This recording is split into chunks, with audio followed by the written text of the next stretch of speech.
সুপ্রিয় দর্শক, যারা দেশ ও দেশের বাইরে থেকে আজকের এই ভিডিওটি দেখছেন, সকলকে জানাই শান্ত এগ্রোভিডির পক্ষ থেকে অনেক অনেক প্রীতি এবং শুভেচ্ছা। তো দর্শক, আজকের ভিডিওতে আমরা আলোচনা করব ধানের কারেন্ট পোকা নিয়ে। এই মুহূর্তে বেশ কিছু জমিতে কিন্তু কারেন্ট পোকার আক্রমণ দেখা যাচ্ছে, যে কারণে অবশ্যই আমাদের আগাম সতর্ক হতে হবে। তো এই যে জমিটা দেখতে পাচ্ছেন, এইখানে কিন্তু অধিকাংশ ধানের শীষ কিন্তু চালে পরিণত হয়ে গেছে। 80% শীষ কিন্তু চালে পরিণত হয়ে গেছে। এই যে যেগুলো নিচের দিকে ঝুলে পড়ছে, এগুলো ধানের যে দুধ থাকে, ওই দুধটা আস্তে আস্তে শক্ত হয়ে চালে পরিণত হয়ে গেছে। অধিকাংশ শীষই এই অবস্থায় আছে। তো কারেন্ট পোকাটা যে একটা নির্দিষ্ট টাইমে আক্রমণ করে এরকম না, কিন্তু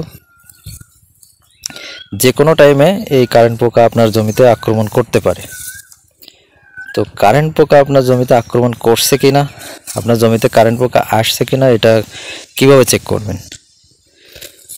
তো এই যে জমিটা, এর উপর থেকে দেখে কিন্তু আপনি বুঝতে পারবেন না আপনার এখানে কারেন্ট পোকা আক্রমণ করছে। তো উপর থেকে বোঝা যাবে, যে টাইমে উপর থেকে বোঝা যাবে যে এই জমিতে কারেন্ট পোকা আক্রমণ করছে, সেই টাইমে আপনার এখানে কোনো কীটনাশক স্প্রে করলে আর ভালো রেজাল্ট পাওয়া যাবে না। যদি লক্ষণ বুঝে তারপরে কীটনাশক স্প্রে করেন কারেন্ট পোকার জন্য, তাহলে আপনি এই কারেন্ট পোকা দমন করতে পারবেন না, আপনার সমস্ত ক্ষেতের ফসল কিন্তু নষ্ট হয়ে যাবে। তাহলে আমাদের কি করণীয়? তো জমিতে যে জায়গায় অনেক ধান গাছ এঁটে গেছে, সেই সব জায়গায় যে আপনারা গোড়ায় যে চেক করবেন। তো এই যে ধান গাছগুলো, উপর থেকে কিছুই বোঝা যাবে না, এর ভিতরে যে আমরা চেক করব, এই যে ধান গাছের যে গোড়া, এইখানে এটা ফাঁকা করে দেখতে হবে এর ভিতরে কারেন্ট পোকা আছে কিনা।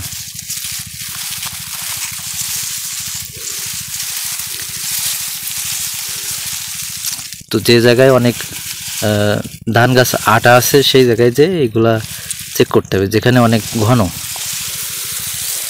কারেন্ট পোকা, উপরের দিকে থাকে না, কারেন্ট পোকা থাকে নিচের দিকে। তো এইখানে দেখেন একটা কারেন্ট পোকা কিন্তু দেখা যাচ্ছে।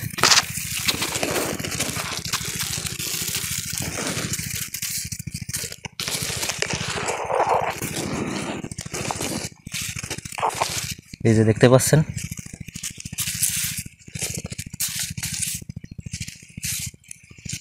এইগুলো আছে কারেন্ট পোকা।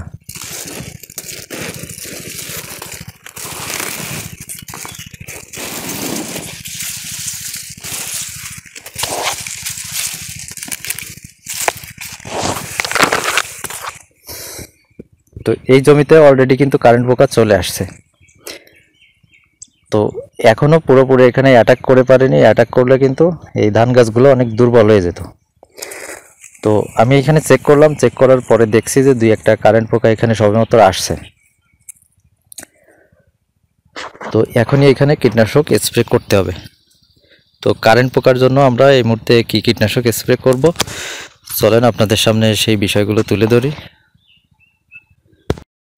তো দর্শক, কারেন্ট পোকার জন্য আমি আজকে এই কীটনাশকটা স্প্রে করব।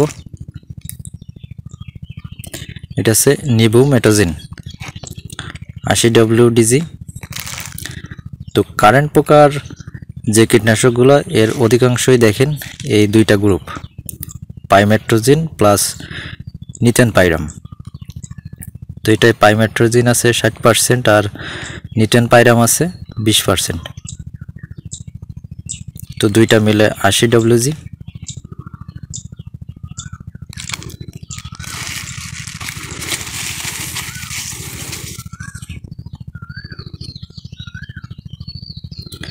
এটা হচ্ছে লার্ক ইন্টারন্যাশনাল কোম্পানির একটা প্রোডাক্ট।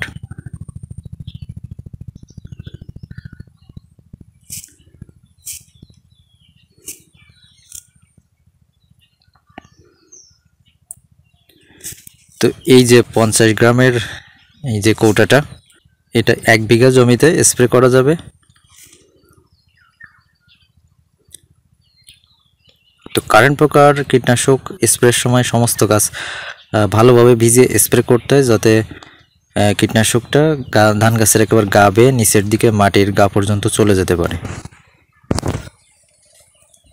তো 16 লিটারের যে স্প্রে মেশিন আছে, এর 6 ড্রাম কীটনাশক স্প্রে করা যাবে এই 50 গ্রাম কীটনাশক দিয়ে। তো 1 বিঘা জমিতে 6 ড্রাম সমস্ত জমিতে ভালোভাবে ভিজিয়ে স্প্রে করতে হবে, এটা যাতে ধান গাছের গোড়া পর্যন্ত ধান গাছের গা বেয়ে পৌঁছে যায়। তো কারেন্ট পোকা মূলত হচ্ছে একটি শোষক পোকা, এর আক্রমণ দেখা দেওয়ার সাথেই আমাদের এর জন্য কীটনাশক স্প্রে করতে হবে। কারেন্ট পোকার আক্রমণ বৃদ্ধি পাওয়ার সাথে সাথে ধান গাছের রস শুষে খেয়ে এরা ধান গাছগুলো খুব দ্রুত দুর্বল করে ফেলে, আর ধান গাছগুলো খুব দ্রুত নেতিয়ে পড়ে। তো এই শোষক পোকার জন্য আমরা এই দুইটা গ্রুপ এখানে ব্যবহার করছি, পাইমেট্রোজিন আর হচ্ছে নিতেন পাইরাম, এবং এর কার্যকারিতা বৃদ্ধির জন্য আমরা এর সাথে আরও একটা কীটনাশক মিক্সড করব। তো শোষক পোকার জন্য আমরা এখানে আরেকটা কীটনাশক মিক্সড করছি। তো দেখেন এইখানে আমি কি কীটনাশক এর সাথে অ্যাড করছি।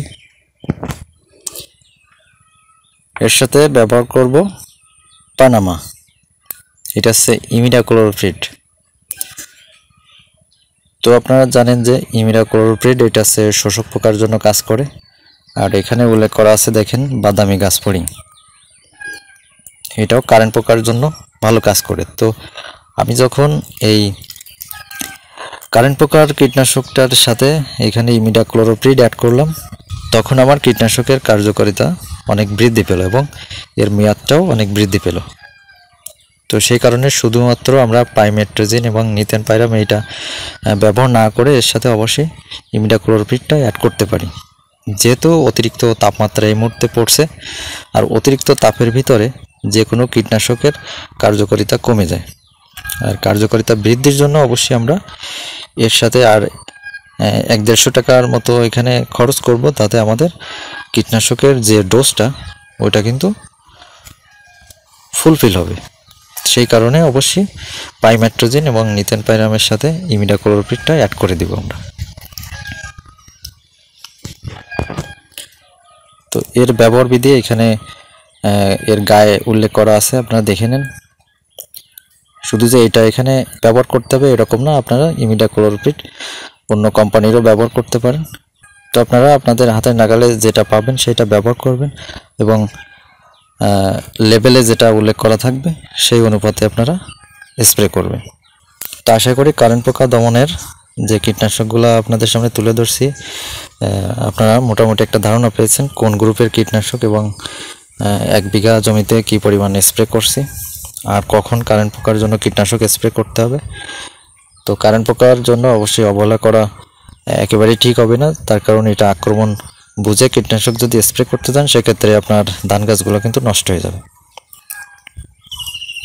তো আরেকটা বিষয় এখানে উল্লেখ করি, আমার এখানে ধানগুলো দেখতে পাচ্ছেন এগুলো অধিকাংশ শীষ বেরিয়ে গেছে, বাট কিছু কিছু জমিতে আছে এখনও ধানের শীষ বেরিয়ে পারেনি, তারপরেও কারেন্ট পোকার উপস্থিতি দেখা যেতে পারে। তো যে জমিতে এখনও ধানের শীষ বেরিয়ে পারেনি, ধানগুলা চালে পরিণত হয়ে পারেনি, এই সমস্ত জমিতে যদি এই মুহূর্তে কারেন্ট পোকা দেখা দেয় তাহলে আপনারা কি করবেন? অবশ্যই আপনাদের কারেন্ট পোকার জন্য কীটনাশক স্প্রে করতে হবে, বাট কীটনাশকটা স্প্রে করবেন সকাল 11টার পরে। যদি আপনার ধানের জমিতে এখনও পরাগায়ন সংগঠিত হয়ে থাকে অবশ্যই 11টার পরে যে কীটনাশক স্প্রে করবেন। তবে সবচেয়ে ভালো হয় বিকেল 3টার পরে যদি আপনি কীটনাশক স্প্রে করতে পারেন, তার কারণ এই মুহূর্তে প্রচুর খরা আমরা দেখতে পাচ্ছি, আর এই অতিরিক্ত খরার ভিতরে কীটনাশক স্প্রে না করাই ভালো। সেই কারণে আপনারা বিকেলবেলায় যদি কীটনাশকটা স্প্রে করতে পারেন সেটাই বেশি ভালো।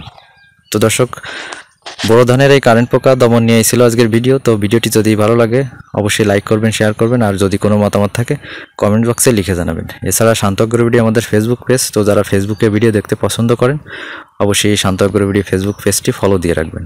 তো ধন্যবাদ সাথে থাকার জন্য, দেখা হবে পরবর্তী কোনো ভিডিওতে। ভালো থাকবেন সবাই।